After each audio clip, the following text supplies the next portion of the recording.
2월 6일 저녁 예배 말씀을 전하도록 하겠습니다. 오늘 보실 말씀은 요한일서 5장 1절입니다.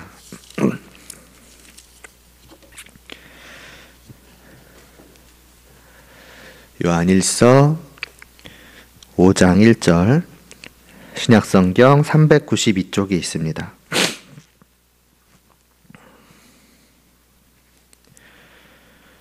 (5장 1절입니다) 예수께서 그리스도이심을 믿는 자마다 하나님께로부터 난 자니 또한 낳으신 이를 사랑하는 자마다 그에게서 난 자를 사랑하느니라. 아멘. 기도드리시겠습니다. 하나님 아버지, 이 시간도 하나님의 말씀을 듣고자 합니다. 우리의 믿음과 또 그 가진 믿음이 합당한 사랑을 행함을 오늘 이 말씀을 통해 다시 한번 보게 하여 주시옵시고, 과연 이와 같은 믿음과 사랑이 우리에게 있는가를 돌아볼 수 있도록 하여 주시옵소서.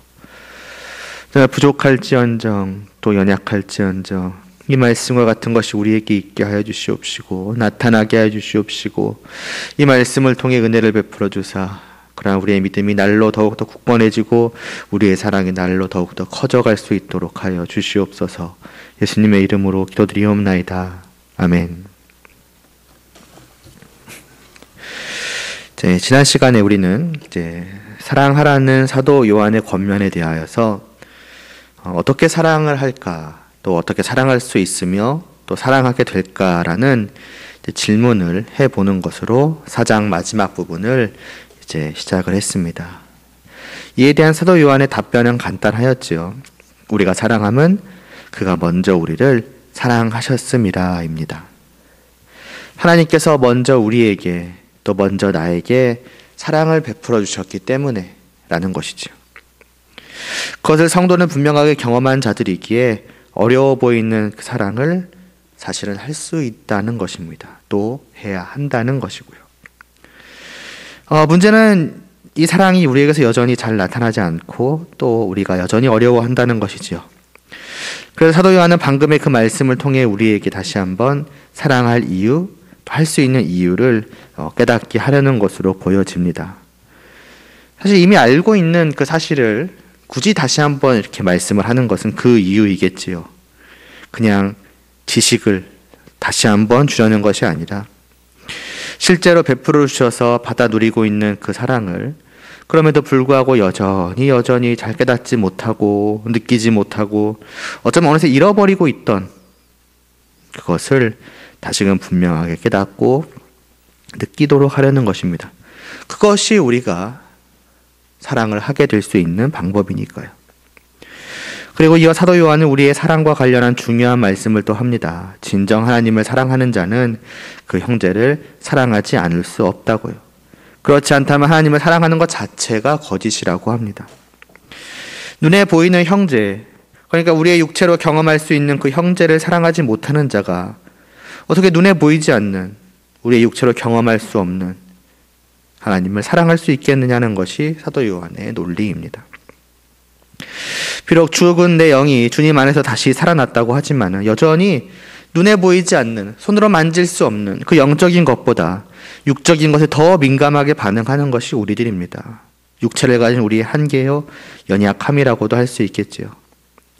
다시 말해서 우리의 육신으로 경험할 수 있는 것들에 반응하는 것이 쉽고 육신으로 경험할 수 없는 것들, 볼 수 없고 들을 수 없고 만질 수 없는 그런 영적인 것에 반응하는 것이 어려운 것이 우리들입니다.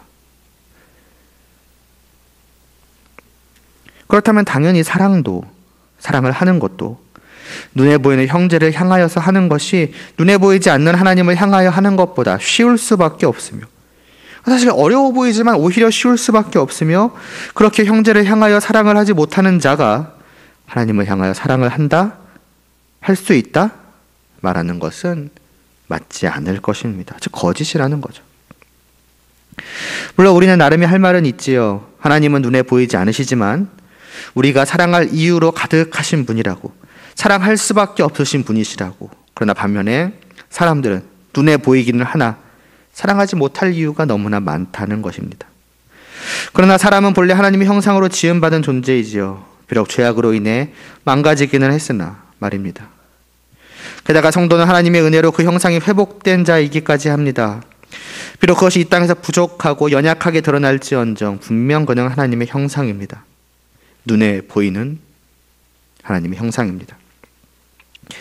그 눈에 보이는 하나님의 형상조차 제대로 사랑하지 못하는 사람이 과연 눈에 보이지 않는 하나님을 진정 사랑할 수 있을까요? 진정 눈에 보이지 않으시는 하나님을 사랑하는 자라면 그분이 자신의 형상으로 지으신, 거기다가 지극한 사랑으로 그 형상을 회복시켜 주신 그 사람을 또한 사랑하지 않겠습니까? 만일 그렇지 않다면은 거짓말이라는 것이겠죠. 만일 그가 정말로 하나님을 사랑하는 자라면, 눈에 보이지 않는 그분을 사랑하는 정말 그 어려운 일을 해내는 자라고 한다면 그는 상대적으로 쉬운 일은 더 잘할 것입니다. 자신이 진정 사랑하는 그 눈에 보이지 않으시는 하나님께서 자신의 형상으로 지으신, 눈으로 볼 수 있게 하여 주신 그 사람을 진정으로 사랑하지 않겠습니까? 또 하려고 하지 않겠습니까? 그래서 사도 요한은 4장 마지막에 다시 한번 말씀을 합니다. 하나님을 사랑하는 자는 또한 그 형제를 사랑할지니라고요. 이렇게 4장을 마무리한 사도 요한은 이어지는 5장은 이렇게 시작합니다. 예수께서 그리스도의 심을 믿는 자마다 하나님께로부터 난 자니 또한 낳으신 이를 사랑하는 자마다 그에게서 난 자를 사랑하느니라 하고요.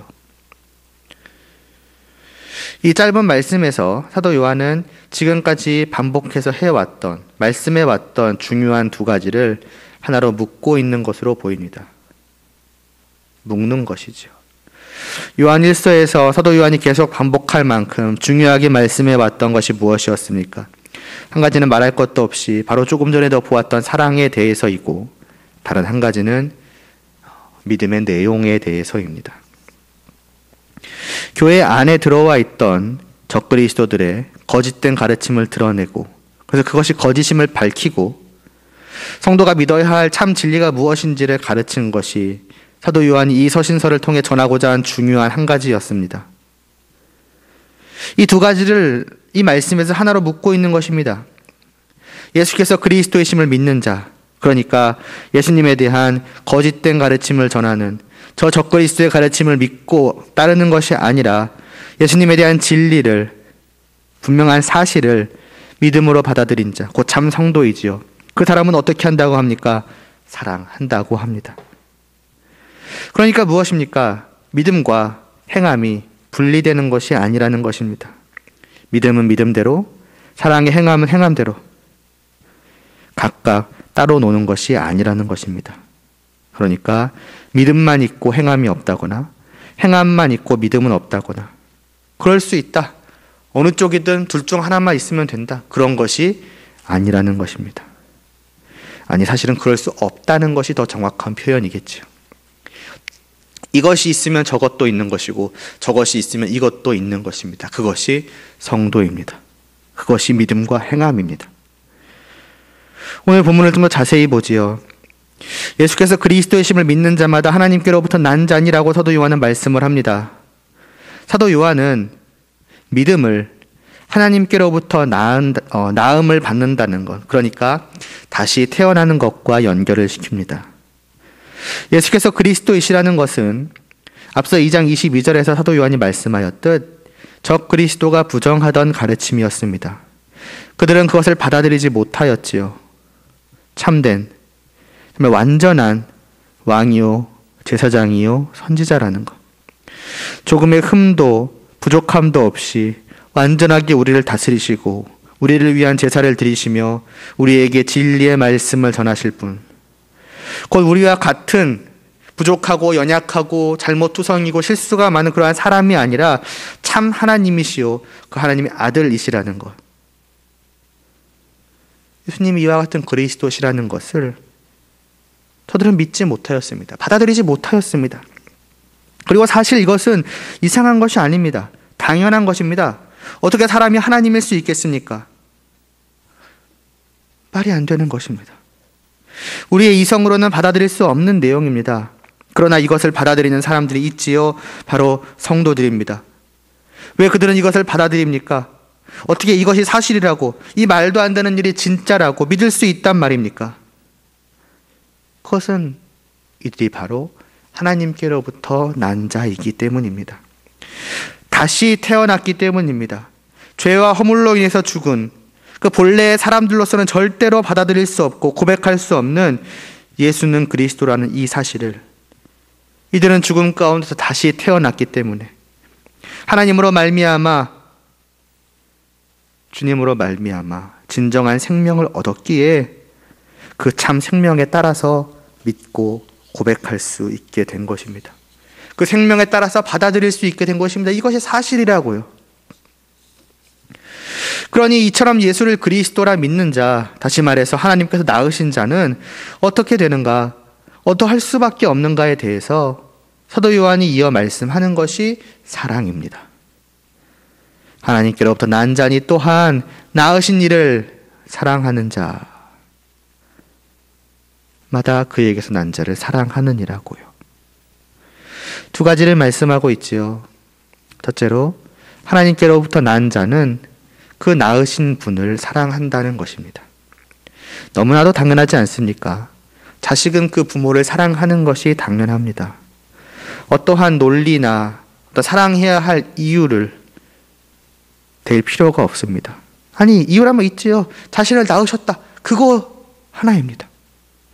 자신에게 생명을 주셔서 자신을 살게 하셨다는 것입니다. 해줄 수 있는 모든 것 중에서, 반대로 말하자면 받을 수 있는 모든 것 중에서 생명보다 더 귀한 것이 어디에 있겠습니까?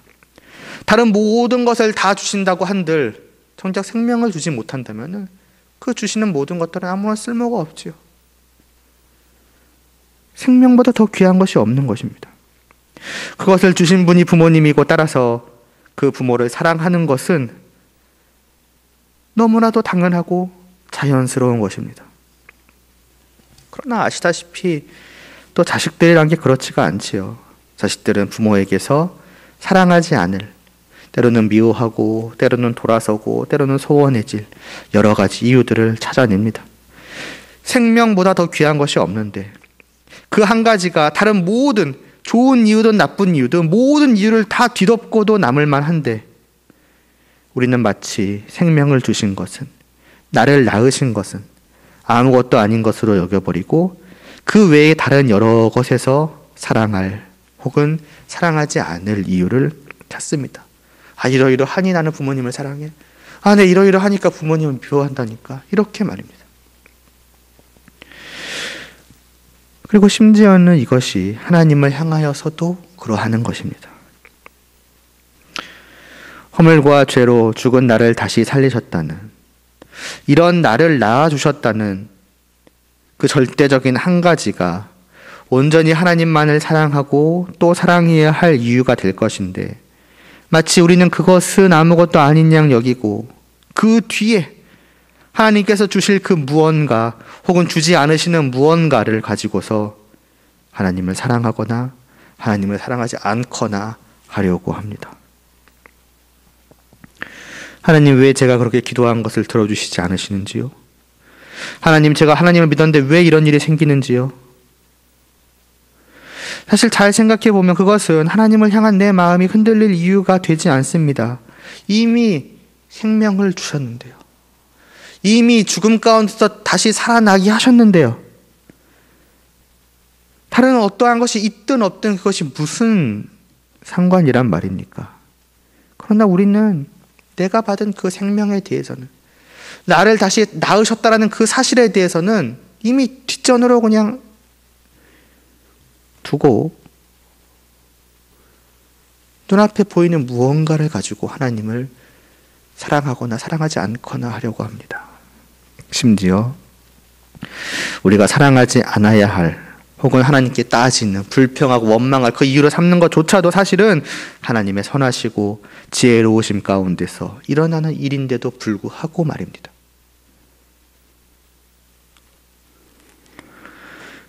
하나님은 우리를 낳으셨습니다. 그것도 낳으실 필요가 없는, 다시 생명을 줄 필요가 없기까지 한 우리를 말입니다. 이 단 한 가지 사실이 다른 모든 이유들을 다 제치고서 오직 하나님을 사랑해야 할, 하나님을 향한 사랑이 흔들리지 말아야 할 우리의 분명한 이유가 되어야 할 것입니다. 이것이 당연한 것입니다. 그래서 사도 요한도 말씀하기를 하나님께로 난 자는 낳으신 이를 사랑한다고, 그냥 사랑하라고 한 것이 아니라 사실은 사랑하는 자라고, 그러니까 당연하게 말씀하고 있는 것이지요. 그리고 이처럼 낳으신 이를 사랑하는 그 성도는 또한 어떻게 된다고 말씀합니까? 앞선 말씀에 이어 두 번째로 말씀하기를 그에게서 난 자를 사랑하는 이라고 합니다. 이제 우리가 앞에서 계속해서 들어왔던 형제 사랑으로 이렇게 연결이 되는 것입니다. 사도 요한은 여기서 다른 성도들이 나에게 어떤 존재인지를 말씀합니다. 그들은 하나님에게서 난 자입니다. 누구와 같이 말이죠? 바로 하나님께로부터 난 자인 우리들 자신과 같이 말입니다. 여기에 형제를 사랑해야 할 또 하나의 중요한 이유가 있는 것입니다. 사도 요한은 그들이 나와 남인 사람이 아니라고 하는 것입니다. 다른 성도들은 사람으로 말하자면 나와 동일한 부모를 갖는 자, 그러니 한 형제요, 한 자매인 것입니다. 우리가 서로를 남이라고 생각한다면 사랑해야 할 여러 가지 이유들이 있다고 할지라도 어려워할 수 있고 그 사랑의 정도도 약할 수 있습니다. 남이니까요. 그러나 남이 아니라 한 가족이라고 한다면요. 이 사실은 앞서 하나님을 향한 사랑에 대해 말씀드릴 때도 말하였던 것처럼 그 사실 하나가 다른 모든 이유보다 더 클 것입니다. 한 핏줄이라는 것, 한 가족이라는 것. 부정적으로 쓰이기는 하지만 그래도 한 가족인데 이런 뉘앙스의 말이 있지 않습니까? 그 한 가지 사실이 다른 모든 좋은 이유 혹은 좋지 않은 이유들을 제치고서 사랑할 이유를 우리에게 주는 것입니다.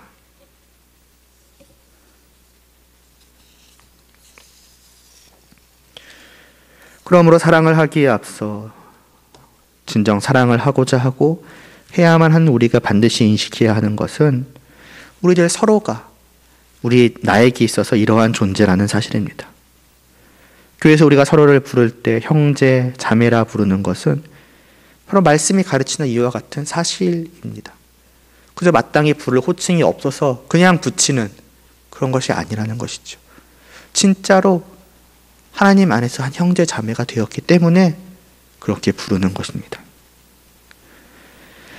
근데 안타까운 것은 이런 면에서 이런 말씀을 전하는 저도 그렇고 아마 들으시는 대부분의 분들도 그렇고 서로를 이렇게 부르는 것을 거의 들어본 적이 없거나 들어본 지 오래이지 않을까 하는 것입니다. 거의 청년부 때 정도, 유초등부 때나 학생부 때는 그냥 누나, 언니, 오빠, 형 이렇게 불렀던 것 같고요. 그것도 그냥 한 가족이라는 인식에서가 아니라 나이 때문에 사회에서도 부르듯이 말이지요. 그리고 어른이 되어서는 이제 직분으로 불리거나 직분이 없다면 성도로 부르고는 하고 그러다 보면 이제 청년부 때 정도, 그때 정도에는 아마 형제, 누구누구 자매 이렇게 부르지 않았을까. 또 지금도 그렇지 않을까 싶습니다.